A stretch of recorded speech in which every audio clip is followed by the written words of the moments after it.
Choose the five now. Choose one and give it to me. Okay. One first. Okay. All right. Ano ang masasabi mo sa paggamit ng confidential funds ni Vice President Sara Duterte? Hindi lamang dapat yung kay Vice President Sara Duterte imbestigahan. Lahat ng gumagamit ng confidential funds, kung may iimbestigahan, lahat. Pero hindi pwedeng isa ang lang. tanong is about Sara Duterte. Yung paggastos niya ng confidential funds, sinabi niya hindi siya magpapaliwanag sa Kongreso. Tama ba yun? Tama, sapagkat binibigyan siya ng COA until January or February of this year to comply with documentation. Yung notice of disallowance, Karen, ito'y malaking kasinungalingan.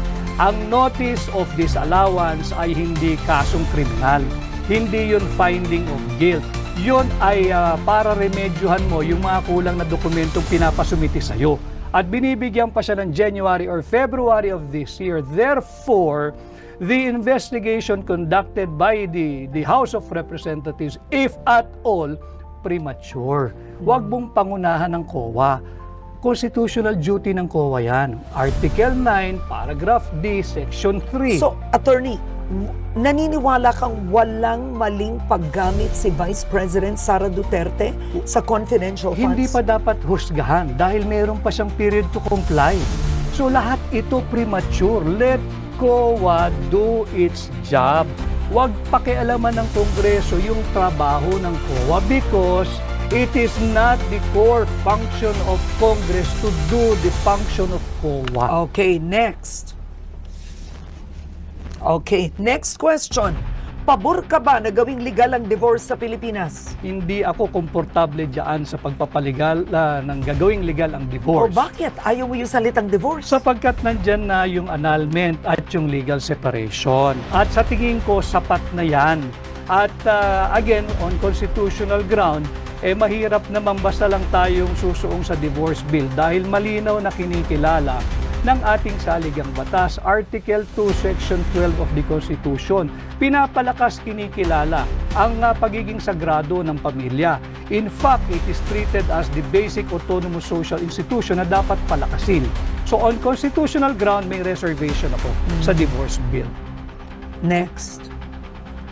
Yan. Okay. Paano mapapahusay ang kalidad ng edukasyon ng Pilipinas? O siguro ang tanong na lang, magkomento ka sa edukasyon ng Pilipinas ngayon at sa pagbawas ng budget. Kulelat tayo, di ba? Kulelat tayo sa math, sa reading, sa science, at sa spelling. Tapos binawasan pa ni Bongbong Marcos ang 12 billion. Lalo tayong malulubog. We are not using our public money to do proper public investment. So maling-mali na bawasan mo ng 12 billion pesos ang Department of Education at isang kalang mo ang kinabukasan ng kabataang Pilipino, unahin mo ang ayuda ng mga mambabatas. Yan, maling-mali yan. Ang tanong ko sa iyo, kung naging senador ka, anong gagawin mo? What legislation will you do? I will work on amending the plunder law. Ibababa ko yung threshold ng plunder from 50 million to 5 million. At pag nagawa ko yan, Makalakat makulong na.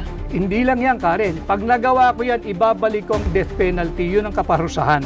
Sapagkat higit pa sa heinous crime ang pagnanakaw. So ang plunder para sa iyo 5 million pesos tas death penalty. Yes. Okay. Dahil ang pagnanakaw ay pagnanakaw kahit magkano pang halaga yan.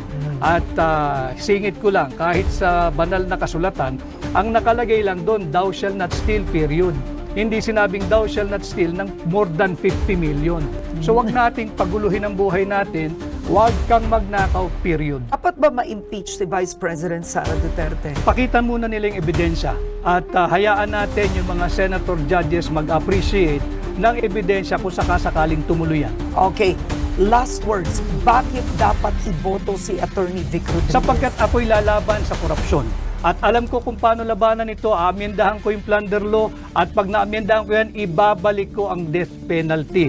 Sapagkat pagod na ang sambayan ng Pilipino sa korupsyon at nakita natin kung saan patungo ang ating bansa. Kawawa naman tayo.